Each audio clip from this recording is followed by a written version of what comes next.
¿Qué tal? ¿Cómo están? Tengan ustedes muy, pero muy buenas noches. Bienvenidos a esta nueva emisión de Fuego Cruzado. ¿Qué tal, Cintia? ¿Cómo estás? Buenas noches, Benjamín. Buenas noches a toda ¿Por qué nuestra estás tan risueña? teleaudiencia. ¿Cómo? Estás muy risueña. Porque es un gusto siempre acompañarnos, señor. Igualmente, Como todos igualmente. los domingos, bienvenidos a una nueva emisión de Fuego Cruzado. Esta noche tenemos a los ternados para integrar próximamente, bueno, de los cuales tiene que ser seleccionado por el Congreso Nacional, por la Cámara de Senadores, al próximo ministro de la Corte Suprema de Justicia. Cursamos la invitación a los tres. Lastimosamente, la doctora María Teresa se excusó por una Por cuestión razones de personal. fuerza mayor. Exactamente, así que esta noche le damos la bienvenida, le saludamos, le agradecemos la presencia al doctor Gustavo Campos, que nos acompaña esta noche. Doctor, bienvenido a Fuego Cruzado, gracias por estar con nosotros. Muchas gracias, Cintia. Muchas gracias, Benjamín. Igualmente. Siempre digo cuando concurro así a un medio, yo antes que nada quiero agradecerle a ustedes, sí, porque me dan la oportunidad también de salir al éter y de manera que la ciudadanía toda, que en alguna medida también entra, que nos controla en nuestras actuaciones, así como la prensa y la corte, ¿verdad? Como a los magistrados. Entonces la mejor forma de ir viendo los perfiles de lo que se postularon y lo que hoy día tuvimos el honor de integrar la terna. Así es, le saludamos también al doctor Gustavo Santander, que nos acompaña. Buenas noches, doctor, ¿cómo está?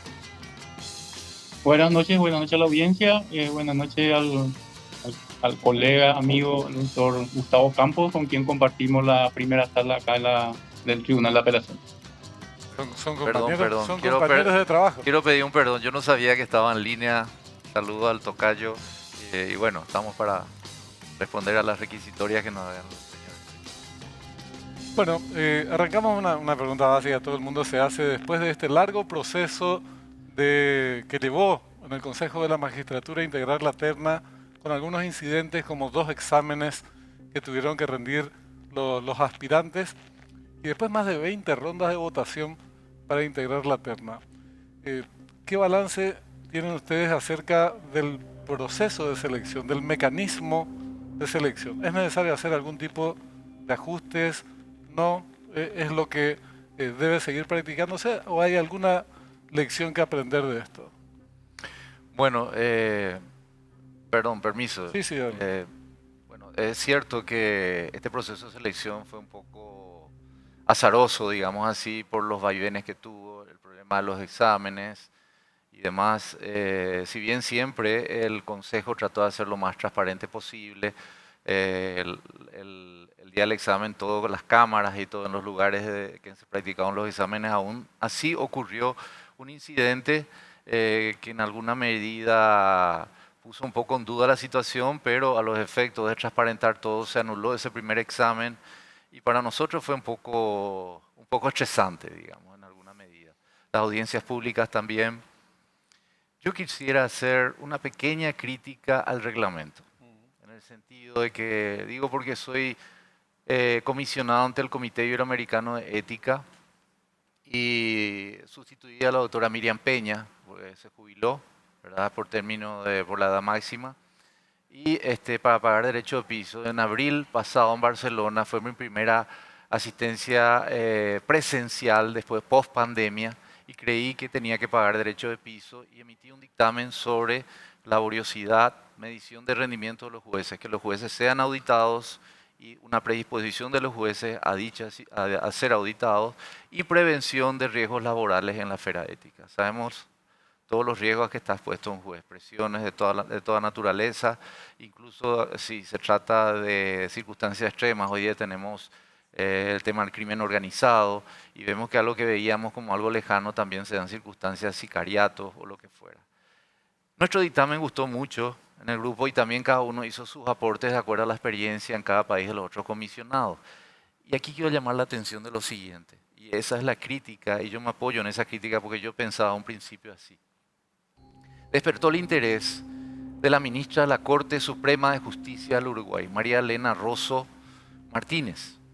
Y ella hizo una suerte de encuesta entre todos los comisionados sobre los procesos de selección en los países. Y concluyó con un dictamen muy interesante sobre la defensa de la carrera judicial y la preeminencia o relevancia a la hora de las designaciones y promociones de la imagen, la gestión y la conducta de los magistrados. Es una cuestión que no está calificado y que yo pienso que es un elemento importante porque eso va a hacer tender a ir decantando o depurando el plantel de magistrados y ir erradicando o al menos minimizando los casos de corrupción que son cuestionados al Poder Judicial y la moral. La misma consulta para el doctor Gustavo Santander. Doctor, son fruto finalmente de un largo proceso de deliberación por parte de los miembros del Consejo de la Magistratura con todos los inconvenientes que hubo de por medio. ¿Alguna consideración o alguna crítica que usted quiera hacer a ese proceso de selección?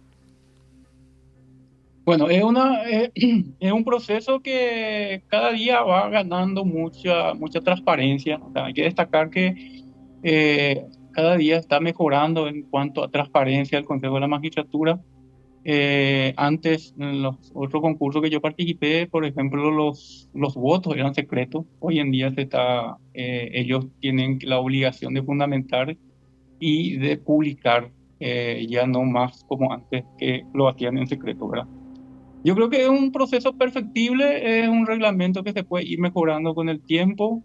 Es cierto, nosotros no tenemos una ley de la carrera judicial que permita también al Consejo de la Magistratura filtrar los nombres en el sentido de, bueno, hacer un análisis de la actuación de cada uno de los magistrados.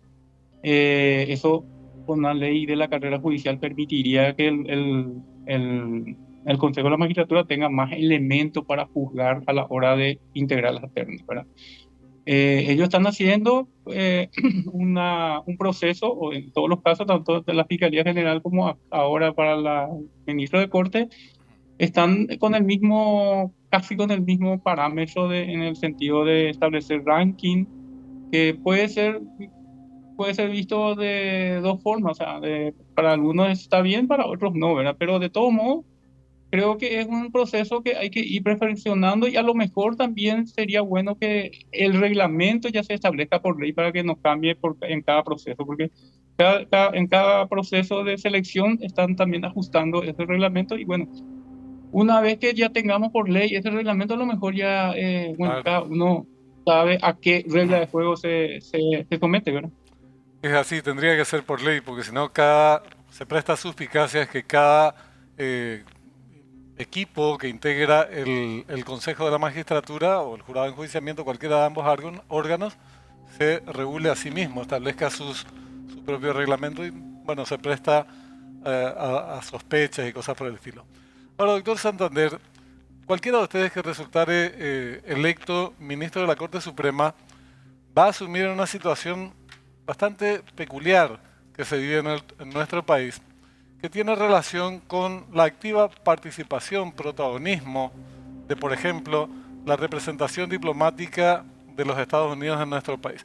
Y es un tema importante porque hay un debate acerca de si esto va en contra, representa un atropello o no a la soberanía nacional, a artículos de nuestra Constitución y a normas internacionales que garantizan la autodeterminación y la independencia de los pueblos. Entonces, para conocer la opinión de ustedes, arrancamos contigo, doctor. ¿Qué pensás, qué valoración haces sobre este tema?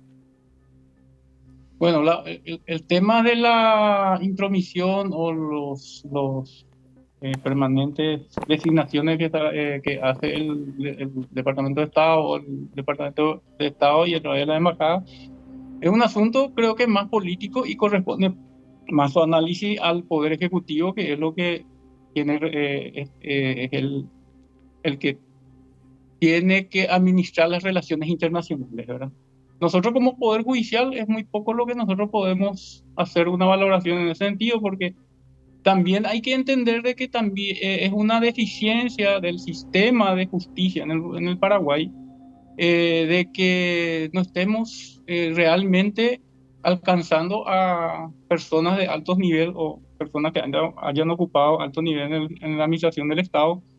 Y esa es una deficiencia que también hay que reconocer de la Fiscalía y también del Poder Judicial, ¿verdad?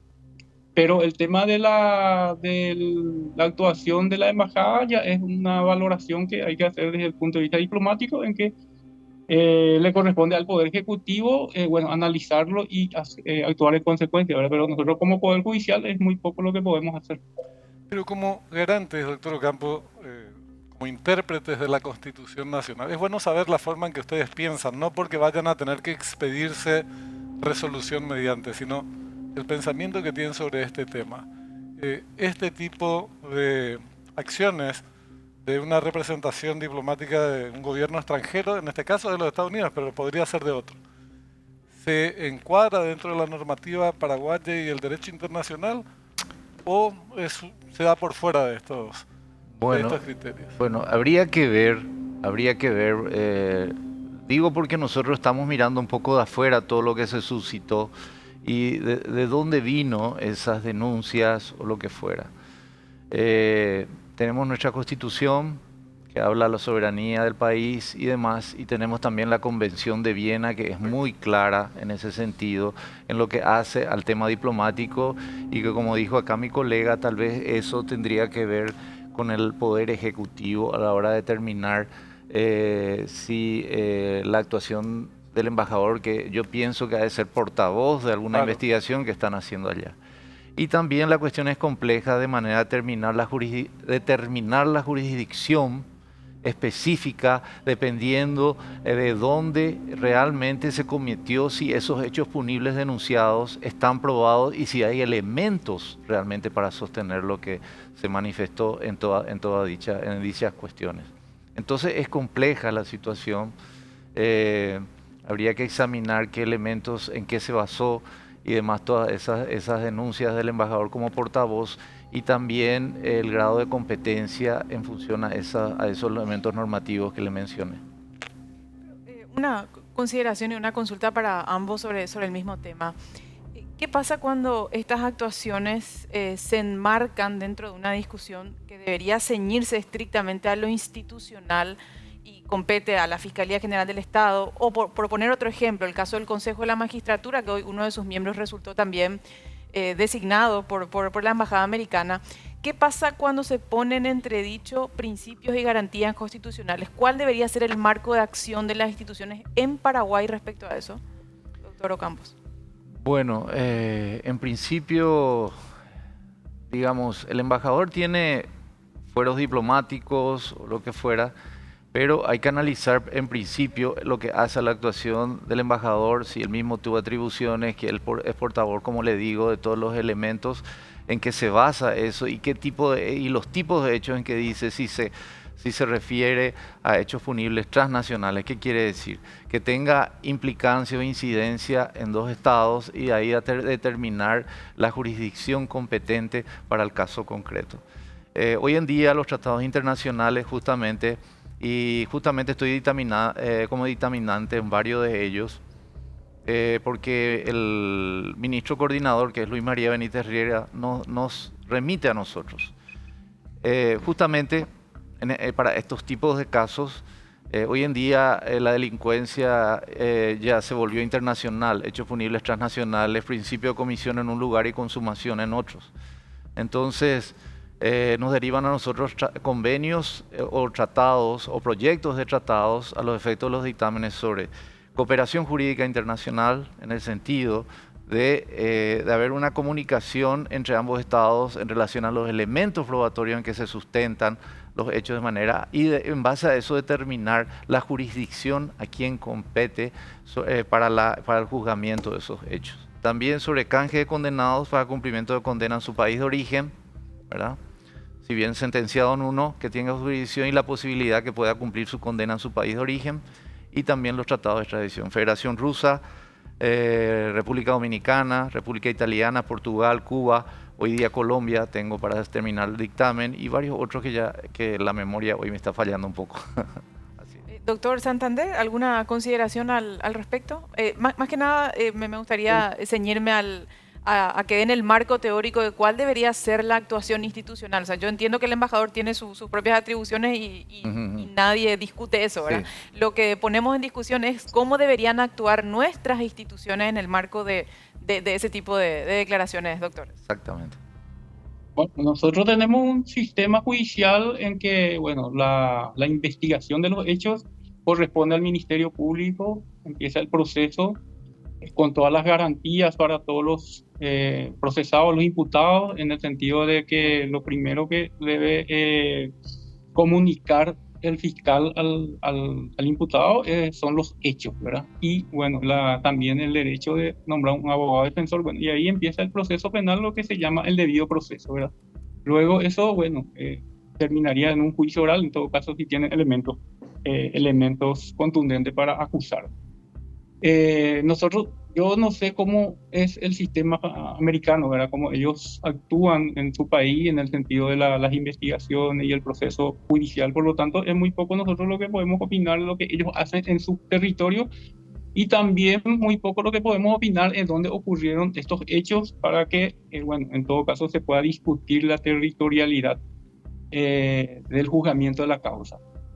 Pero existe cooperación judicial en el sentido de que, bueno, la Fiscalía o el Poder Judicial pueda solicitar a cualquier país del mundo o a cualquier país con quien tiene Tratado Internacional Paraguay para que se pueda solicitar los elementos de juicio que tienen para que puedan ser incorporados al proceso. Pero corresponde exclusivamente la actuación en este caso, de los americanos a la soberanía americana para que ellos puedan actuar en consecuencia. Nosotros muy poco es lo que podemos tener una opinión respecto a una valoración respecto a eso. Si es en el sistema judicial, bueno, el proceso, como le dije, empieza de la manera en que le expliqué, ¿verdad?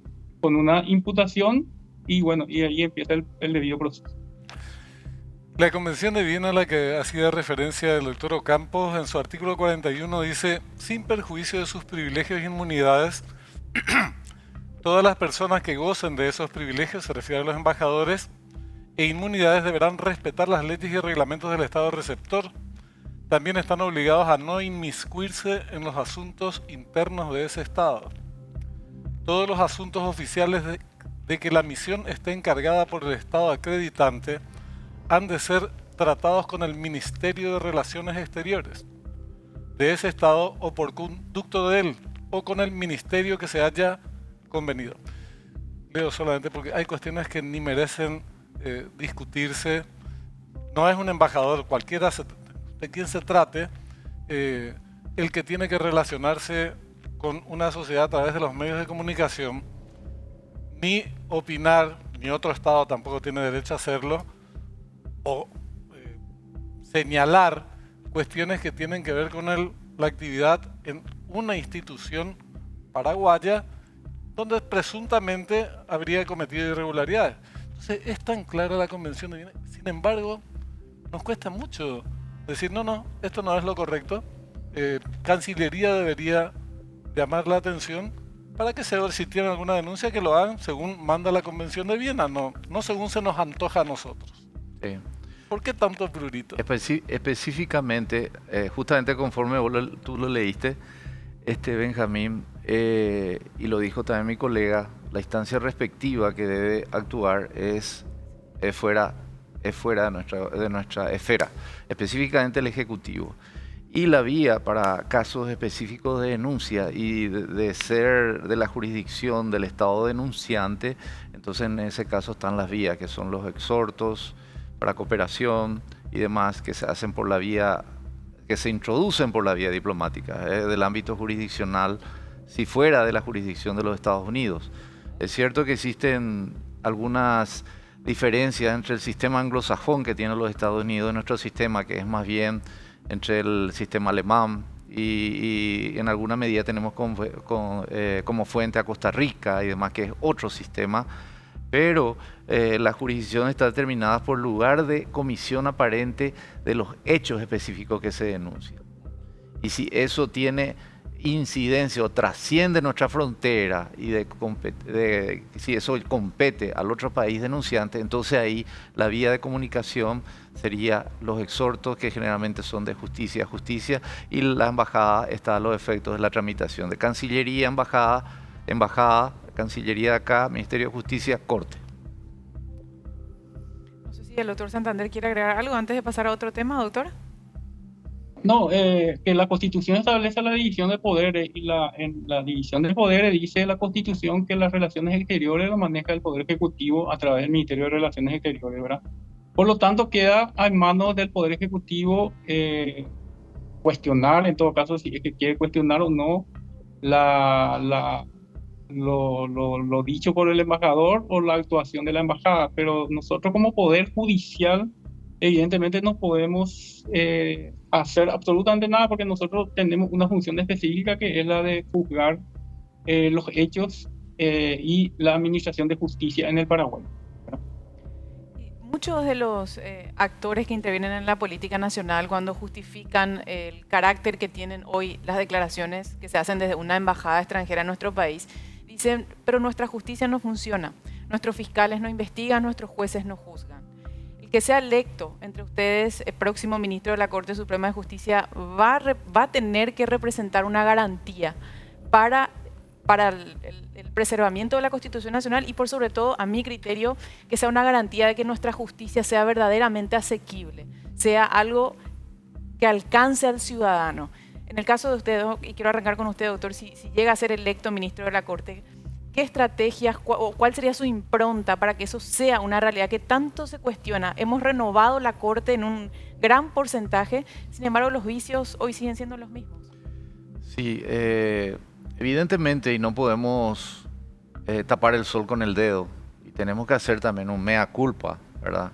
Así como existen buenos magistrados, en todas las profesiones también, hay también malos magistrados que denigran. Y generalmente cuando ocurre eso, cuando se generaliza, los que más lo sufren son los que dignifican el cargo. Pero yo pienso que el problema es muy profundo,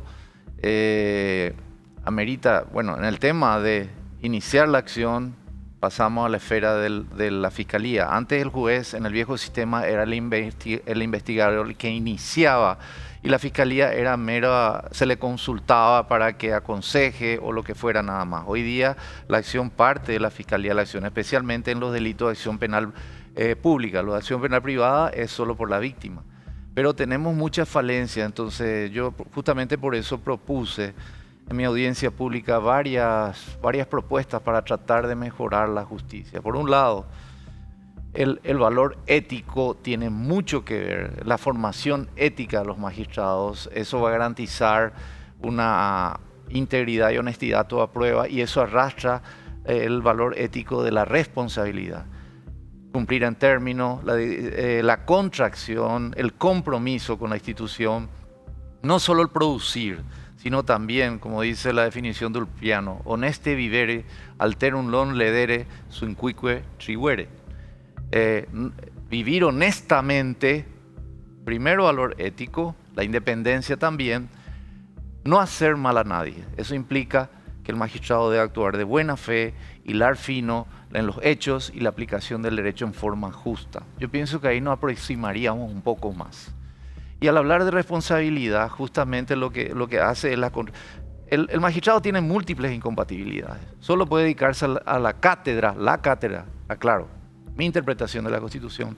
La cátedra implica ejercicio de la docencia y no ocupar cargos administrativos, porque generalmente puede ser ordenador de gastos y entrar en conflicto con sus funciones específicas. ¿Acaso no nos olvidemos? Tuvimos en la Nacional una no te calles. Entonces ahí está uno de los problemas que puede surgir. Y la investigación científica, pero a tiempo parcial. ¿Por qué? Porque justamente no entorpezca la contracción que debe tener el magistrado a su trabajo. Nosotros integramos el único tribunal contra el crimen organizado y delitos económicos de la República con la doctora Viviana Benítez Faría, con el doctor Arnulfo Arias y con la doctora Andrea Vera, que nos suple de repente si surge una causal. El número de expedientes que se calculaba que llegaba excedió largamente. Aún así, llegamos a fin de año con 0 mora, sin perjuicio de nuestras funciones ordinarias. ¿Qué quiero decir con eso? Que por eso yo propuse el tema de auditorías periódicas, de manera a detectar dónde se producen esas moras, encontrar las causas y buscar los mecanismos para erradicarlos. Y las causas de mora, partamos primero, que hacemos el mea culpa del ámbito jurisdiccional, pero también las causas de mora pueden producirse y que mucho ocurre de una actuación deficiente de la Fiscalía y no dejemos de lado lo último. Los grandes casos, que ustedes son testigos y que se hacen eco constantemente, son aquellos casos grandes, de gran impacto social, en donde el uso abusivo de los incidentes recursivos alargan los procesos, en la búsqueda de buscar una suerte, perdón, valga la redundancia, de lograr una suerte de extinción o prescripción de las causas. Y en ese sentido tenemos un criterio muy claro al respecto, que esas actuaciones deben suspender a los efectos la marcha del proceso, los plazos, de manera a evitar una prescripción y con ello una sensación de impunidad a toda la comunidad. Doctor Santander, ¿cuáles son los problemas principales que usted ve? Después le preguntaremos lo mismo al doctor Ocampo. En el Poder Judicial, la crítica es muy extendida. Quienes no sabemos de derecho opinamos también como ciudadanos diciendo el tema de la independencia, que no se respeta, la autonomía, la partidización, la influencia de poderes fácticos, de grupos económicos, de medios de comunicación. ¿Este es uno de los problemas o hay otros que deberían ser tratados como prioritarios? En fin, en su escala de importancia de que le asigna cada uno de estos problemas, ¿cuáles deberían ser los primeros en la tarea de la Corte Suprema para encarar la situación esta que se plantean a nivel del Poder Judicial? Bueno, yo en mi audiencia, en la audiencia pública, expuse mi visión del Poder Judicial y estaba señalando los diferentes estudios realizados por organismos internacionales que monitorean la actuación de los poderes judiciales en todo el mundo, ¿verdad? Y nosotros en ese ranking ocupamos el lugar 24 de 32 países latinoamericanos, ¿verdad? O sea, tanto América y el Caribe, ¿verdad? Entonces, evidentemente nosotros tenemos un bajo nivel de credibilidad. Bueno, y eso se debe, según estos estudios, a que hay una hay corrupción y también hay morosidad, ¿verdad? En nuestra propuesta, nosotros, o sea, yo tengo claro de que para combatir la corrupción, o sea, para combatir la corrupción y también la morosidad, habría que primero publicar los cuadernos internos que tienen tanto los ministros de Corte Suprema de Justicia como todos los magistrados del país en la página web, a fin de que la ciudadanía tenga acceso a la información, porque nosotros tenemos un cuaderno interno en donde consta la fecha y la hora en que un magistrado recibe el expediente y la fecha y la hora en que un magistrado se expide en ese expediente. Eso va a posibilitar que la ciudadanía de por sí tenga acceso y sepa quiénes son los magistrados morosos o los ministros de corte morosos, porque acá hay que ser sincero. La mayor morosidad está en la Corte Suprema de Justicia. La mayoría de los procesos penales se extinguen o prescriben en la Corte Suprema de Justicia porque quedan varados ahí 3 a 4 años mínimamente cuando se plantean algún incidente. ¿Cuántas causas se extinguieron porque quedaban demorados ahí en la Corte Suprema de Justicia? Entonces, pero nunca se sabe quién es el ministro de Corte que no se expidió en su momento. A veces nosotros integramos también la Corte como somos miembros de la Cámara de Apelación, integramos también Corte Suprema, la Sala Penal o a veces la Sala Constitucional, pero nosotros nos expedimos en tiempo y forma, pero el expediente nunca se resuelve finalmente, ¿verdad? Entonces, la propuesta concreta es la de una de las fórmulas que yo encuentro por lo menos para combatir la morosidad, especialmente la Corte Suprema de Justicia, es la publicación de los cuadernos internos para que la ciudadanía tenga acceso a esos cuadernos internos. Y el otro problema es la corrupción, que es la sensación de impunidad que existe en el país, porque no se investigan los casos. O si se investiga mal o se deja a veces también prescribir por el camino. Entonces, la Corte Suprema de Justicia tiene una herramienta fundamental, que es la confirmación de magistrados y fiscales. Una vez que cumpla los 5 años y viene para la confirmación, la Corte Suprema de Justicia tiene que hacer una verificación muy detallada de la actuación de estos fiscales y jueces, porque no se puede permitir que en las comunidades haya robo o haya despilfarro o delito de lesión de confianza contra la municipalidad o la gobernación y no se investigue, o si se investiga se deja extinguir o prescribir. Y ahí es donde la Corte Suprema tiene una herramienta fundamental para combatir la corrupción a fin de evitar de que fiscales o magistrados que se presten a estas maniobras puedan ser confirmados en su cargo. Es la única forma que yo encuentro que realmente se pueda combatir la corrupción y la ciudadanía se sienta satisfecha con la actuación de sus operadores de justicia, porque imagínense ustedes cuando en las comunidades, en el interior del país se denuncian actos de corrupción, el fiscal o el juez, o el fiscal en ese caso no investiga o investiga mal, y después, ¿cuál es la sensación que queda en la ciudadanía? Bueno, queremos agradecerles a ambos su presencia esta noche con nosotros. Lastimosamente no la pudimos tener a la doctora María Teresa, se excusó por una cuestión personal, pero bueno, agradecerles de vuelta y pedirles por favor que expresen sus palabras ante, especialmente a la clase política que va a tener la misión en la Cámara de Senadores de designar al próximo ministro de la Corte Suprema de Justicia. Doctor Ocampos. Quería complementar lo último nada más. En nuestra propuesta en la audiencia pública justamente hablamos de potenciar la Dirección de Auditoría de Gestión. La Corte tiene una herramienta muy antigua que es el Código de Organización que habla de los informes, pero a veces esos informes de los jueces pueden venir maquillados también. Entonces, para un cruce de información está la Dirección de Auditoría. Debería ser potenciado tanto en recursos humanos como equipos, de manera a poder llegar a las distintas circunscripciones y con ello tener un diagnóstico completo. Otra cosa, la mora también puede ocurrir, que hay en sectores donde hay superpoblación y en otros donde hay déficit. Entonces debería hacerse un censo de manera a determinar cómo está la situación y de la manera de reasignar, sacar de aquellos lugares donde hay superpoblación y destinar a los lugares donde hay déficit. Puede ser déficit de recursos humanos o de equipos. Entonces eso también va a colaborar mucho a reducir otro factor más, la mora. Agradezco nuevamente la oportunidad que me dieron de poder salir al aire. Como le digo, yo nunca fui mediático, pero esta oportunidad que ustedes nos dan es la mejor manera de que la ciudadanía toda vean los perfiles de los postulantes y formen sus opiniones al respecto, y bueno, que en los parlamentarios reine la madurez en el sentido que elija a quienes consideren más aptos para el cargo específico. Muchas gracias. Doctor Santander.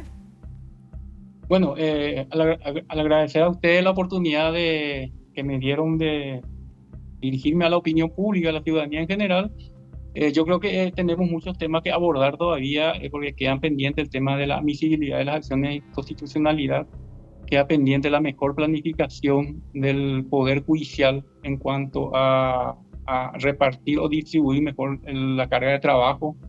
Ya hablamos una parte de la mora, tenemos que todavía combatir con más voluntad.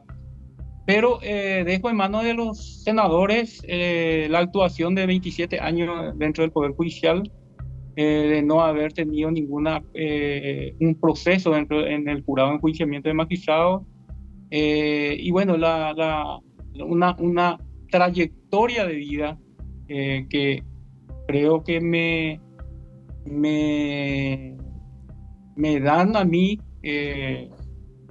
el derecho de también pedir que sea designado como ministro de Corte Suprema de Justicia, sin perjuicio con el doctor Ocampos, que nos conocemos, que tenemos buenas relaciones, compartimos siempre, discutimos para resolver las causas. No es que nosotros cada uno resuelve por sí mismo, sino siempre hacemos una deliberación previa para que podamos realmente resolver de la mejor manera una causa judicial. Gracias. Que tengan ustedes muy buenas noches. Gracias a ambos por su presencia. Muy amables. Bueno, cerramos el primer bloque. Cerramos el primer bloque. Lastimosamente no pudimos contar con los tres ternados, que era la idea inicial, sí. Pero bueno, creo que es muy útil para la ciudadanía también poner a consideración de vuelta a los tres candidatos. De entre ellos va a salir el próximo ministro de la Corte Suprema de Justicia. Será en los próximos días, ya nomás. Hacemos la pausa, volvemos en minutos por Fuego Cruzado.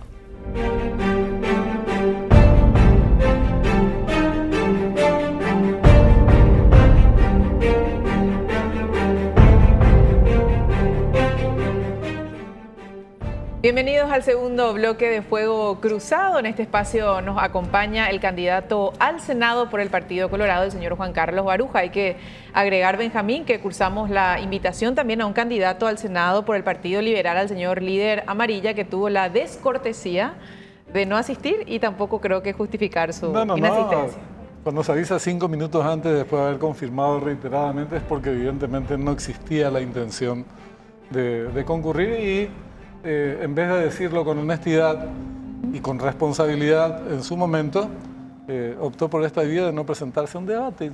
Habla muy mal de quienes rehuyen a la discusión. Aunque es consecuente con la lógica efraínista de no debatir. Sí, pero es muy malo porque no es la forma de construir democracia, por un lado. Por otra parte, de ver la falta de seguridad a la hora de tener que exponer y confrontar ideas. Correcto. Y en tercer lugar, referido a lo primero, mucha intolerancia. Es decir, ya saben todo cada quien, no hace falta poner a consideración de los demás. Es lo opuesto a principios o a criterios democráticos, como decíamos, y mucha inseguridad política. Es así, señor. Le saludamos y le damos la bienvenida, agradeciéndole también su presencia. Juan Carlos Baruja, ¿cómo te va? Buenas noches. Muy buenas noches, Cintia. Muy buenas noches, Benjamín. Muchas gracias por el espacio y a disposición. Muy poca discusión a lo largo de la campaña electoral. Nos priva a los electores, a todos los electores en general, de poder dimensionar o conocer primero, porque en el marco de un debate se puede acceder con más claridad a la forma de pensar de los candidatos, conocer sus propuestas y qué tan sólidamente pueden defenderlas. ¿Qué evaluación haces de lo que va de la campaña electoral que transcurrió por otra vía?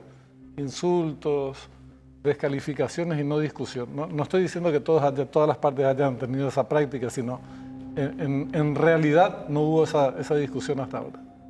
Bueno, Benjamín, nosotros desde el proyecto del Partido Colorado y en particular de las internas, hemos planteado propuestas que son los que hoy exigen la ciudadanía. Creo que ha sido clave el planteamiento de propuestas realistas de la vida cotidiana de la gente, y que eso ha incidido primeramente, como te decía, para tener un éxito en las internas, y hoy nos posicionan muy favorablemente también para las elecciones generales del 30 de abril. Propuestas como el precio de la canasta familiar, el precio del combustible, el precio de la garrafa, la falta de empleo, la falta de mayor seguridad, que son temas muy sensibles y muy clave hoy, a mi criterio, para la mayoría del electorado. Y te reitero, ¿verdad? Creo que nuestro proyecto ha sabido capitalizar e interpretar las necesidades reales de la ciudadanía. Y en particular, yo también he planteado desde el inicio de las propias internas propuestas concretas, principalmente en temas sociales muy sensibles, que he recogido del contacto diario con la gente en los últimos años, ¿verdad? Te tocó, Juan Carlos, ser gobernador y plantear también desde esa función cuestiones que tienen que ver justamente con el bienestar más directo de la gente. En ese sentido, entiendo que la campaña obviamente desde Santiago Peña ha hecho propuestas en los últimos días que tienen que ver justamente con garantizar una mejor calidad de vida a los paraguayos, pero desde tu trabajo al Senado, ¿cuáles son esas propuestas concretas? Bueno, esas propuestas concretas que hoy, y lo vengo formulando de la interna, por ejemplo, pasa por el tema de la pensión del adulto mayor. La burocracia que hoy existe y que impide que más de 100.000 personas de la tercera edad que ya están en condiciones de recibir este beneficio, que 25% del salario mínimo, no lo estén recibiendo porque hay una burocracia que previamente tiene que inscribirse en el municipio de cada ciudad, ser censados por funcionarios del Ministerio de Hacienda, y este proceso está generando trabas a más de 100.000 personas que están expectantes de recibir. Entonces, una de mis propuestas principales es eliminar esta burocracia y que aquella persona que cumpla 65 años, que no tenga jubilación ni pública ni privada, pueda acceder ya rápida y efectivamente a esta pensión. Por otro lado, también un tema trascendental a mi criterio y que es producto de la recolección de las inquietudes. Hay 800.000 familias en el Paraguay que no tienen vivienda propia, de los cuales 500.000 están pagando mes a mes un alquiler. Ya hace días atrás, nuestro candidato a la lista 1 ha planteado propuesta concreta en la línea que también yo vengo trabajando, de que se creen herramientas financieras para que con el precio de un alquiler uno pueda comprar su propia casa. Es decir, con montos que puedan pasar de más de 1 millón, 1,5 millones, 2 millones, que hoy Estas 500.000 personas están pagando mes a mes. Si logramos flexibilizar las condiciones de crédito, los plazos y los intereses, entonces en vez de estar pagando este alquiler, pague su propia casa. Y por otro lado, vamos a generar la dinamización de un sector trascendental para la economía, que es el área de las construcciones. Pues ahí vamos a tener un mayor impacto en compra de ladrillos, tejas, tejuelones y también recursos humanos, ya que para la construcción de una vivienda se requieren entre 8 y 10 personas en forma directa y en forma indirecta otras cuantas. Así es que esas son también propuestas que yo las estoy formulando y que las he formulado ya de las propias internas, sumado a otros temas que a mi criterio también son muy sensibles, el caso del transporte público, la calidad del transporte público. Hoy miles y miles de ciudadanos están pasando 3 a 4 horas en un medio de transporte público para llegar en horario a su trabajo, ¿verdad? Eso también es un tema que debe ser ya, para mí, prioritariamente encarado en la próxima administración nacional. Perdón. Yo sé que es desagradable y a vos en particular no te gusta hablar de los demás. A veces haces énfasis en el desarrollo de las propuestas, pero en este caso, sobre todo porque está ausente, pero por decisión propia, la concertación y el Partido Colorado. Y otras fuerzas políticas, Euclides Acevedo, Paraguayo, ¿qué es lo que se define en esta elección? Los paraguayos en 35 días a esta hora ya vamos a saber quién es el próximo presidente de la República.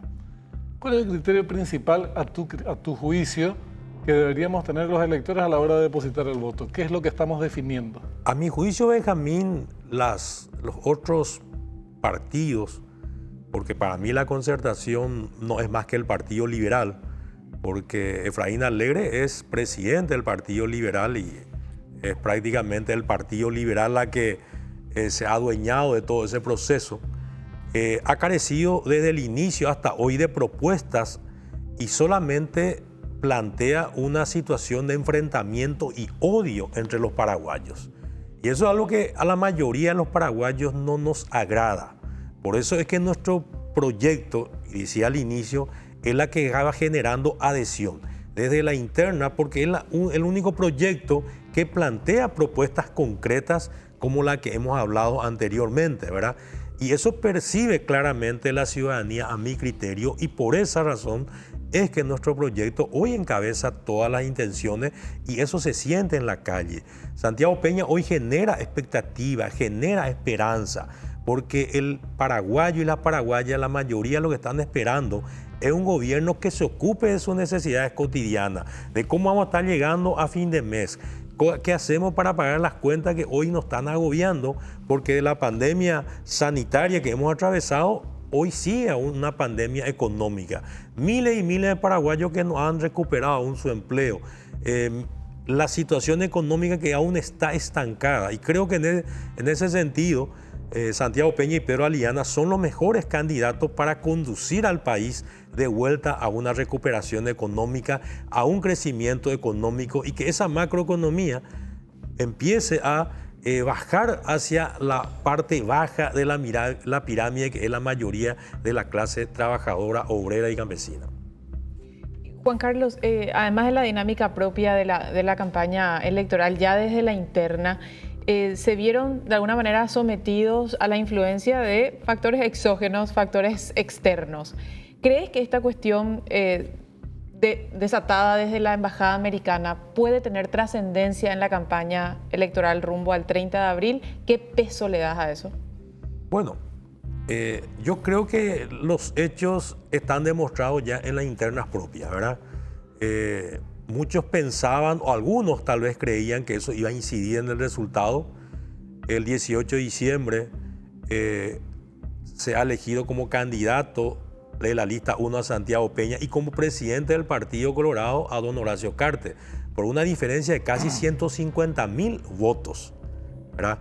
Eso te demuestra claramente que esta posición de la embajada, que a nuestro criterio es arbitraria, es injusta, pero también lo respetamos porque es un país soberano, no tiene ninguna incidencia real en el territorio. Porque uno cuando habla y está en contacto directo con la gente está preocupada por estos temas que he formulado anteriormente, e inclusive se siente indignada por la posición que otro país esté tomando al interior del país, porque somos finalmente un país soberano en donde tenemos que resolver nuestros problemas acá en fortaleciendo nuestras instituciones. Pero si te respondo, electoralmente no ha incidido en la interna y tampoco en estas elecciones generales está incidiendo. Es más, hasta te puedo decir, casi hasta favorece la chance de la lista 1 del Partido Colorado, porque genera un sentido de mayor adhesión a partir de un ataque que la gran mayoría creemos que es absolutamente injusto, ¿verdad? ¿Y cómo evalúas el rol de las dirigencias políticas de oposición, medios de prensa y las propias autoridades nacionales que avalan estas actuaciones de la representación diplomática de Estados Unidos en nuestro país?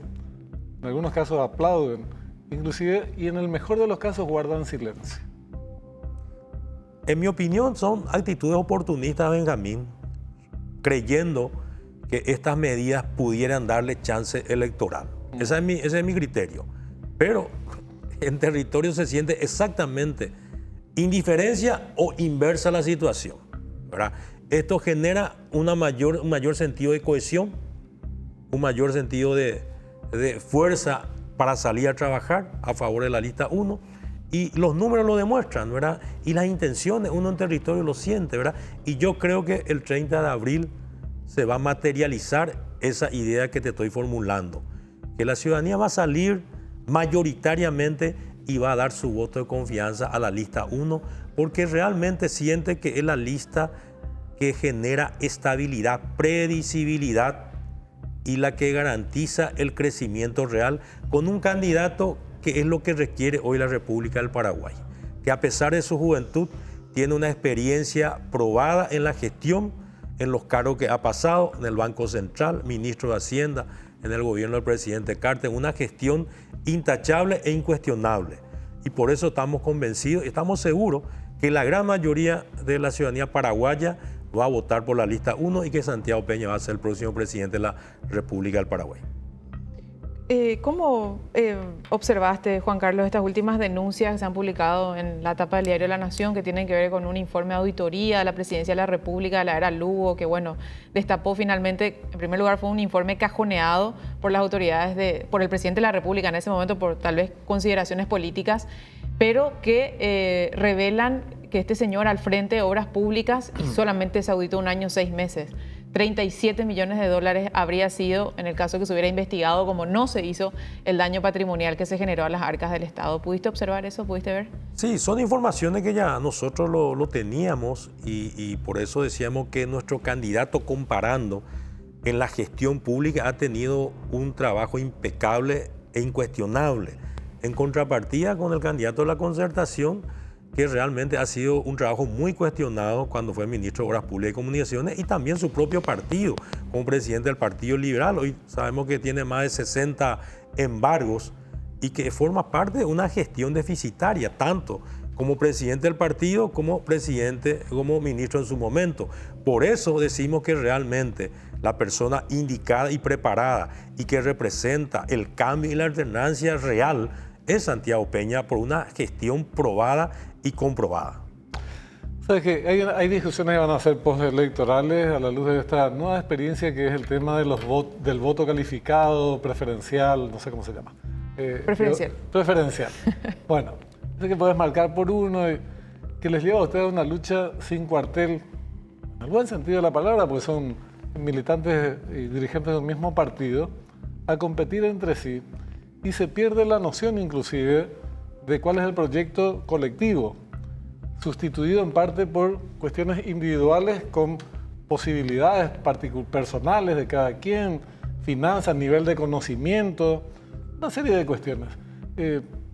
Esta experiencia electoral ya la tuvieron las internas, se va a tener ahora en las elecciones generales. ¿Crees que hay que revisar a futuro los procesos electorales en Paraguay a la luz de su experiencia? ¿Tienen que ser, volver a modificarse de alguna manera? Bueno, Benjamín, particularmente yo te puedo hablar de mi persona. Primeramente, la gran mayoría de mis proyectos están alineados al proyecto presidencial, ¿verdad? Particularmente por eso te tocaba el proyecto de viviendas, el proyecto de la tercera edad. Son temas que también nuestro candidato a presidente, el transporte, seguridad, lo viene desarrollando permanentemente, ¿verdad? Porque previamente a votar mi opción se tiene que votar a la lista 1. Y a partir de ahí vota lógicamente a la opción, que en mi caso particular es la opción número 3. Entonces también todos los que votan a la opción 1 y van a ir eligiendo, finalmente hay una contribución para todos, ¿verdad? Pero yo sí creo que posteriormente a estas elecciones generales va a requerir algunos análisis a partir de la experiencia, porque convengamos que es la primera experiencia a nivel nacional del voto preferencial. Sí. ¿Verdad? Y creo que han sucedido algunos temas, por decirlo. Creo que, por ejemplo, en la interna se vio una incidencia del número de opción vinculado a la lista. ¿Verdad? Entonces, ese es un tema que yo creo que va a ser, por ejemplo, revisado. Entonces, va a ser muy interesante esta segunda experiencia, esta segunda vuelta, y creo que en el nuevo Congreso esto va a merecer un análisis y una evaluación para ver qué temas ajustar para que esto vaya mejorando día a día. No deja de ser interesante la posibilidad de que haya la posibilidad de que el elector pueda optar. Lo que hay que ir viendo los ajustes correspondientes, ¿verdad?, para que esto que hemos hablado previamente puedan ser analizados. Gracias, Juan Carlos, por tu presencia esta noche con nosotros. Amable. Muchas gracias. Hubiéramos querido que sea un debate con participación de otros candidatos. En el caso de Líder Amarillo, lastimosamente no se presentó. Y ojalá que aprendan que la democracia se construye discutiendo y no escondiéndose en una lista. lista. No hace falta tirarse sillas, ni vasos, ni amenazarse. Muchas gracias. Ideas nomás. Saludos a la audiencia. Muchas gracias. Muy amable. Nos vamos hasta la próxima semana. Nos vemos, señor. Un gusto de vuelta. Gracias a la gente que comparte con nosotros cada domingo Fuego Cruzado. Buenas noches.